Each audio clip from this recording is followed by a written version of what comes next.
Hello everyone and welcome back to my channel. Hope you are doing great. तो friends, आज मैं एक ऐसी फिल्म को एक्सप्लेन करूंगा जो एडवेंचर, फैंटेसी, हिस्ट्री और हॉरर के लवर्स के लिए बेस्ट मूवी है। मैं बात कर रहा हूँ साल 2001 में रिलीज होने वाली ब्लॉकबस्टर फिल्म दी मम्मी रिटर्न्स की। ये 1999 में आने वाली मूवी दी मम्मी का सीक्वल है और इस मूवी को मैंने एक्सप्लेन किया हुआ है। वो वीडियो आपको मेरे चैनल पर मिल जाएगी, तो आज ही जाके देख लेना। मूवी में मोस्टली एक्टर्स वही हैं जो प्रीक्वल में थे, सिवाय एक दो को छोड़कर। ये मूवी मेरी चाइल्डहुड फेवरेट है और इसको देखकर मुझे अपने बचपन की याद आ जाती है। तो टाइम वेस्ट के बगैर चलते हैं मूवी के ब्रेकडाउन की तरफ। इस फिल्म की कहानी समझने के लिए हमें थोड़ा पिछली फिल्म को याद करना होगा। वहाँ हमने देखा कि कैसे रिक, एवी और जोनाथन ने मिलकर इमोटेप को हरा दिया। लेकिन जैसा कि नाम से ही जाहिर है, दी मम्मी रिटर्न्स, इमोटेप अब वापस आ चुका है। फिल्म की कहानी शुरू होती है 3067 बीसी में, जब एक स्ट्रॉन्ग वॉरियर स्कॉर्पियन किंग पूरी दुनिया जीतने निकला था। वो ही चाह रहा था कि पूरी दुनिया पर उसकी हुकूमत हो। उसकी फौज ने बहुत तबाही मचाई, लेकिन आखिर में उनको शिकस्त का सामना करना पड़ा। दुश्मनों ने उसे अहम शहर के सहरा में मरने के लिए छोड़ दिया और आस्ता आस्ता उसके सारे सिपाही भूख, प्यास और गर्मी से मारे गए। जब वो खुद भी मरने के करीब था, तो उसने इजिप्शियन मैथोलॉजी के गॉड अनुबिस से मदद मांगी। उसने कहा कि अगर अनुबिस स्कॉर्पियन किंग को अपने दुश्मनों को हराने की ताकत दे दे, तो बदले में उसको अपनी रूह दे देगा। अपने दुश्मनों को हराने के बदले स्कॉर्पियन किंग ने अपनी रूह देने का वादा किया। अनुबिस ने उसकी बात मान ली और उसे एक बहुत ताकतवर फौज दी। स्कॉर्पियन किंग ने फिर अपने दुश्मनों को हरा दिया और मकसद पूरा होने के बाद अनुबिस ने उसकी रूह ले ली और उसका मकबरा अहम शहर के गायब जंगल में छुपा दिया गया। वहाँ वो अनुबिस के सिपाहियों के साथ सो गया और वक्त के साथ उसका नाम हिस्ट्री से भी मिट गया। अब हम आते हैं साल 1933 में, यानी पहली फिल्म के 8 साल बाद। हम देखते हैं कि रिक और एवी अब शादीशुदा हैं और उनका एक बेटा भी है जिसका नाम एलेक्स है। वो सब इजिप्ट में एक टॉम को एक्सप्लोर कर रहे हैं जिसको एवी ने ख्वाब में देखा था। तभी वहाँ हम देखते हैं रेड, स्पाइवी और जैकस को, जो काम करते हैं लोगों को मारने का, और वो वहाँ रिक को ढूंढने आए हैं। वो टॉम को एक्सप्लोर कर रहे होते हैं, तभी उनको नजर आता है एक दरवाजा। अचानक से एवी को एक डिल्यूजन होता है और वो एक लड़की को देखती है जो लॉक का कॉम्बिनेशन लगाकर दरवाजे को खोल देती है। एवी वो कॉम्बिनेशन याद कर लेती है और रिक के कहने पर दरवाजा खोल देती है और वो देखकर रिक हैरान रह जाता है। जिसके बाद एवी कहती है कि लगता है मैं यहाँ पहले भी आ चुकी हूँ। साथ साथ हम देख रहे हैं रेड को भी, जो रिक को ढूंढ रहा है ताकि उसको मार सके। बाकी स्पाइवी और जैकस रुके हैं बाहर नजर रखने के लिए। दरवाजा खोल के जब एवी अंदर जाती है तो उन लोगों को वहाँ एक बॉक्स मिलता है जो होता है स्कॉर्पियन किंग का। अब रिक एवी को बॉक्स ओपन करने से रोकता है क्योंकि पहले भी जब एवी ने काले जादू की किताब पढ़ी थी तो इन पर एक अजाब आ गया था और इनको काफी परेशानी का सामना करना पड़ा था। मगर एवी रिक की बात नहीं मानती और उस बॉक्स को ओपन कर देती है और उसके अंदर होता है अनुबिस का ब्रेसलेट जो पहना था स्कॉर्पियन किंग ने। तभी वहां जोर से अर्थक्वेक आने लगता है और बॉक्स पर लिखा होता है कि जो इस बॉक्स को खोलेगा वो नील नदी का पानी पिएगा। तभी वहां हर जगह से पानी अंदर आ जाता है और वो जगह पानी से भरने लगती है। रेड, स्पाइवी और जैकस मौका देकर भाग जाते हैं, जबकि एलेक्स की शरारतों की वजह से वहां पर मौजूद एक पिलर गिर जाता है। सीन शिफ्ट होता है डिगिंग साइट पर, जहां हम देखते हैं मजदूरों को जो खुदाई कर रहे होते हैं।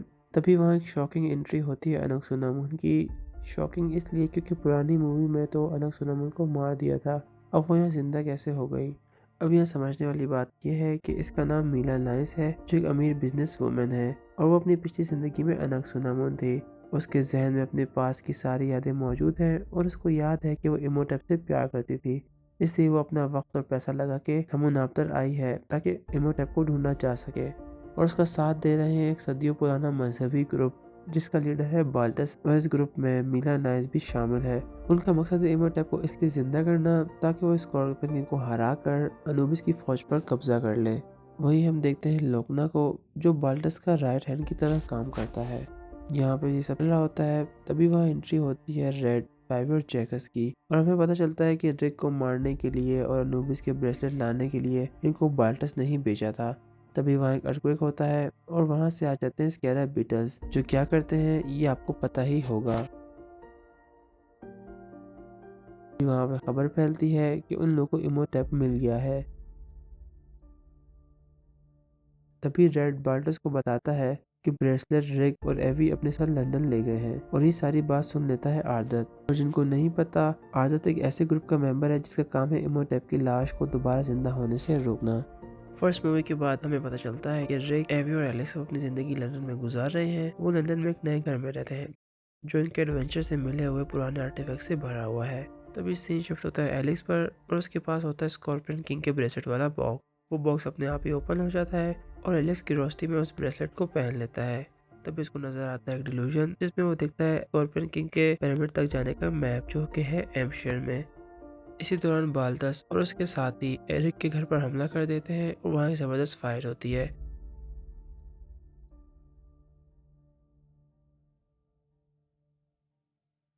और उसका नतीजा ये निकलता है कि वो लोग एवी को अपने साथ ले जाते हैं। उसके बाद आर्दर रिक को सारी स्टोरी सुनाता है कि कैसे बाल्दस और मीला इमोटेप को दोबारा जिंदा करना चाहते हैं ताकि वो स्कॉर्पियन किंग को मारकर सारी दुनिया पे कंट्रोल करे, क्योंकि इमोटेप ही इतना ताकतवर है जो स्कॉर्पियन किंग को मार सकता है। इसी दौरान एलेक्स रिवील करता है कि ब्रेसलेट उस बॉक्स में नहीं है बल्कि उसने ब्रेसलेट पहना हुआ है। तभी आर्दत बताता है कि अब जब एलेक्स ने ब्रेसलेट पहन लिया है तो 7 दिन में स्कॉर्पियन किंग जिंदा हो जाएगा। उसके बाद सीन शिफ्ट होता है और हम देखते हैं कि वो लोग आए हैं ब्रिटिश म्यूजियम में बाल्डस को ढूंढने के लिए, क्योंकि एलिस के मुताबिक वो क्यूरेटर है ब्रिटिश म्यूजियम का। रिक एलेक्स और जोनाथन को गाड़ी में रुकने का कहता है और आदत को लेकर म्यूजियम के अंदर जाने की तैयारी करता है। तभी आदत रिक के हाथ पर बना हुआ सिंबल देखता है और उसको बताता है कि तुम एक मर्जाई हो, मतलब एशियन इजिप्ट के बादशाहों के सिपाही। तो रिक कहता है कि ऐसा कुछ नहीं है, ये तो कायरो के एक ऑर्फनेज में किसी ने बना दिया था। वहाँ हम देखते हैं बाल्डस और उसके साथी इमोटेप को जिंदा कर रहे हैं बुक ऑफ द डेड से जो उनको मिली थी हमून नाप्तर से। आर्दत और रिक म्यूजियम के अंदर होते हैं जहाँ काले जादू की वजह से सारे मुर्दे उठने लग जाते हैं और इमोटेप भी जिंदा हो जाता है। और जैसे ही एवी को इमोटेप के जिंदा होने का एहसास होता है उसे अपनी पिछली जिंदगी का एक इल्यूशन नजर आता है।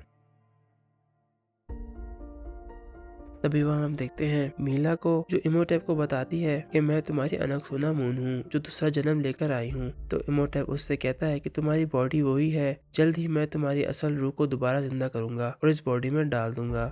तभी इमोटेप एवी को देखता है और कहता है कि इसको आग में डाल दो। तभी रिक वहाँ एवी को बचाने के लिए आ जाता है और उनको कवर करने के लिए आर्दत पीछे से शूटिंग करना शुरू कर देता है। तभी इमोटेप अपने जादू से मरे हुए सिपाहियों को जिंदा कर देता है और वो रिक, एवी और आदत के पीछे लग जाते हैं। गन साउंड सुनते ही जोनाथन और एलेक्स कार के डोर ओपन करने का ट्राई करते हैं मगर चाबी लॉक में फंसकर टूट जाती है। उसके बाद जोनाथन लेकर आता है एक डबल डेकर बस और वहाँ शुरू होता है एक चेस सीन। वहाँ काफी फाइट और क्योस के बाद वो लोग उन सिपाहियों से बच जाते हैं और रुक कर सुकून की सांस लेते हैं। तभी वहाँ एलिस बाहर जाता है और लोकना और उसके गार्ड्स एलिस को किडनैप कर लेते हैं क्योंकि उसके पास है अनुबिस का ब्रेसलेट। रिक उनको चेस करता है मगर वो एलिस को अपने साथ ले जाते हैं। अब हम देखते हैं कि कायरो इजिप्ट में बाल्डस इमोटेप के साथ ट्रेन में करनाक की तरफ जा रहा होता है। रास्ते में रेड, स्पाइव और जैकस आ जाते हैं। उनके पास वही संदूक होता है जो पहली मूवी में भी था। इस संदूक को खोलने वाले पर कर्स लग जाता है जो आपको याद होगा, और जिनको नहीं याद तो इस संदूक को खोलने वाले पर ये कर्स लगता है कि इमोटेप उनका खून चूस लेगा।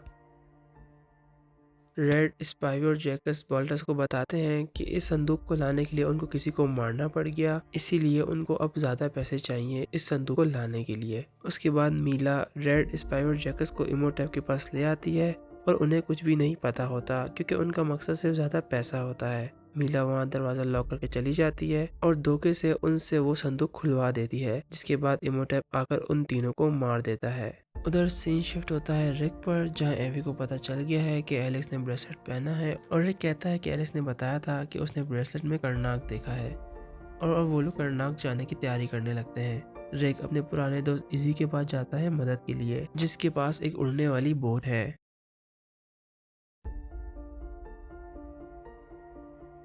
उसके बाद एलेक्स जगह जगह सैंड कैसल बनाकर रिक को बताता है कि वो लोग अगली जगह कहाँ जा रहे हैं, जिससे रिक को पता चलता है कि एलेक्स कहाँ है।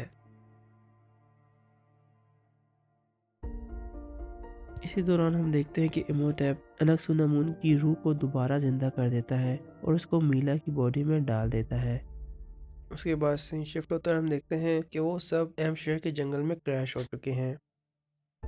रात भर के क्योस के बाद किसी तरह रिक एलिस को ले आता है।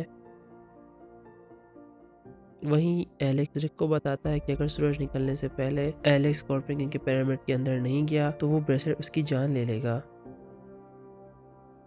तभी रिक उसको लेकर जाता है और वो लोग सूरज के निकलने से पहले ही पिरामिड के अंदर पहुंच जाते हैं और एलेक्स बच जाता है। लोग सुकून का सांस लेने ही लगते हैं कि वह इमोटेप और अनक्सोनामुन आ जाते हैं और अनक्सोनामुन एवी को स्टैप कर देती है और वहां से चली जाती है स्कॉर्पियन किंग के पिरामिड में। एवी वहां मारी जाती है और रिक उसको नहीं बचा पाता। जैसे ही इमोटेप स्कॉर्पियन किंग के पिरामिड के अंदर जाता है उसकी सारी ताकत खत्म हो जाती है और ये इसलिए होता है ताकि वो एक आम इंसान की तरह मॉर्टल रहकर स्कॉर्पियन किंग को मारे, तभी वो अनुबिस की फोर्स को कंट्रोल कर सकेगा। वहीं सीन शिफ्ट होता है बाल्टस पर, जो स्कॉर्पियन किंग के ब्रेसलेट की मदद से अनुबिस की फौज को जगा देता है और ये ब्रेसलेट एलिस के हाथ से तभी उतर गया था जब वो पिरामिड के अंदर आया था। सीन शिफ्ट होता है इमोटेप और अनक्सोनामुन पर, जहां अनक्सोनामुन इमोटेप को रोकती है कि वो स्कॉर्पियन किंग से लड़ाई ना करे, मगर वो चला जाता है और वहीं आ जाते हैं जोनाथन और एलेक्स। और एलेक्स लेने आया बुक ऑफ द डेड को, यानी मुर्दों की किताब को, ताकि वो एवी को दोबारा जिंदा कर सके।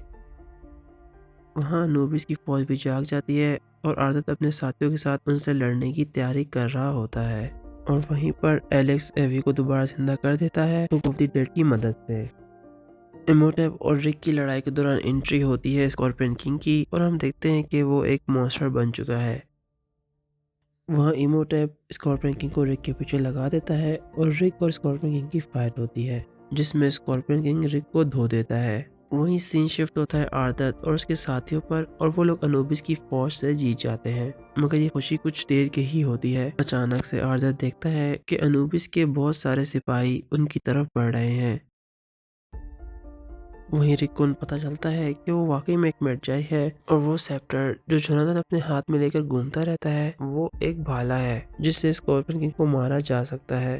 जोनाथन और एलेक्स आखिर उस सेप्टर को खो लेते हैं और वो एक भाला बन जाता है और जोनाथन जैसे ही उस भाले को स्कॉर्पियन किंग की तरफ फेंकता है तो इमोटेप उसको पकड़ लेता है और अब अगर इमोटेप ने उस भाले का इस्तेमाल करके स्कॉर्पियन किंग को मार दिया तो वो सारी अनुबिस की फौज पर राज करेगा। और इमोटेप जब उस भाले को स्कॉर्पियन किंग की तरफ फेंकता है तो रिक ऐसा होने से रोक देता है और इसी क्योस में रिक उस भाले से स्कॉर्पियन किंग को स्टैप कर देता है जिससे वो मारा जाता है और इसी के साथ ही अनुबिस की फौज भी गायब हो जाती है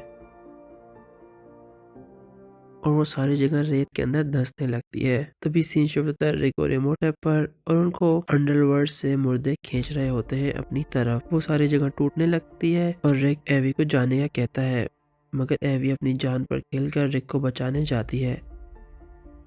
वहीं पर इमोटेप अनक्सोनामुन से मदद मांगता है, मगर अनक्सोनामुन उसको बचाने नहीं जाती और वहां से भाग जाती है। ये देखकर इमोटेप का दिल टूट जाता है और वो खुद ही अंडरवर्ल्ड के मुर्दों में गिर जाता है।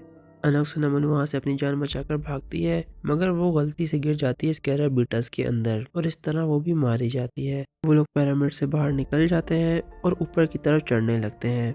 वो लोग वहाँ बिल्कुल मायूस हो जाते हैं कि अब बचने का कोई रास्ता नहीं, मगर वहाँ तभी एंट्री होती है इजी की, जो आता है अपनी उड़ने वाली बोट में। वो लोग बोट में बैठ जाते हैं, मगर जोनाथन जिद करता है कि उसको वो हीरा चाहिए। जोनाथन वो हीरा लेता है।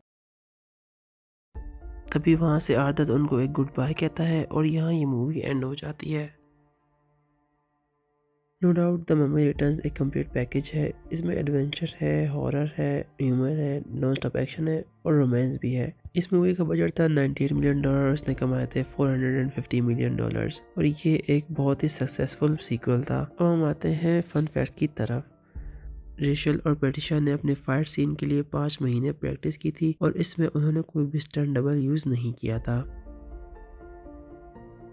अगर आपने नोट किया हो तो स्कॉर्पियन किंग के ग्राफिक्स काफ़ी बुरे थे और इसका रीज़न यही था कि उन्हें मूवी रिलीज होने से सिर्फ 8 दिन पहले ही बनाया गया था। मूवी के दौरान ब्रेंडन फ्रेजर को काफ़ी इंजरीज आई, जिसमें उनकी स्पाइनल डिस्क हिल गई, कुछ पसलियाँ भी टूटी और नीज पर भी काफ़ी इंजरी आई। इसी तरह द रॉक को भी काफ़ी हेल्थ इश्यूज का सामना करना पड़ा। उनको फूड पॉइजन हो गया और सनस्ट्रोक भी हो गया और इसी के साथ साथ उनका 10 पाउंड वेट भी कम हो गया और उनके मुताबिक इससे बुरा उन्होंने कभी फील नहीं किया। इमोटेप की बॉडी को क्लीन और हेयरलेस रखने के लिए दिन में 2 बार शेव किया जाता था। उन्होंने वैक्सिंग ट्राई की मगर उससे बहुत ज़्यादा पेन होने की वजह से उन्होंने शेविंग प्रेफर की। मीला ने जो ड्रेस सेकंड मूवी में पहना था वो अनक सुनमुन की बॉडी पेंटिंग से रिजेंबल होता है। ये थे कुछ फन फैक्ट्स। उम्मीद करता हूँ आपको आज की मूवी का रिव्यू और ब्रेकडाउन पसंद आया होगा। अगर आपको ये वीडियो अच्छी लगी तो लाइक करें, कमेंट में अपनी राय दें और चैनल को ज़रूर सब्सक्राइब करें ताकि आप हमारी आने वाली वीडियोस मिस ना करें। अगली बार फिर मिलेंगे किसी और दिलचस्प मूवी के साथ। तब तक अपना ख्याल रखिए। Good bye.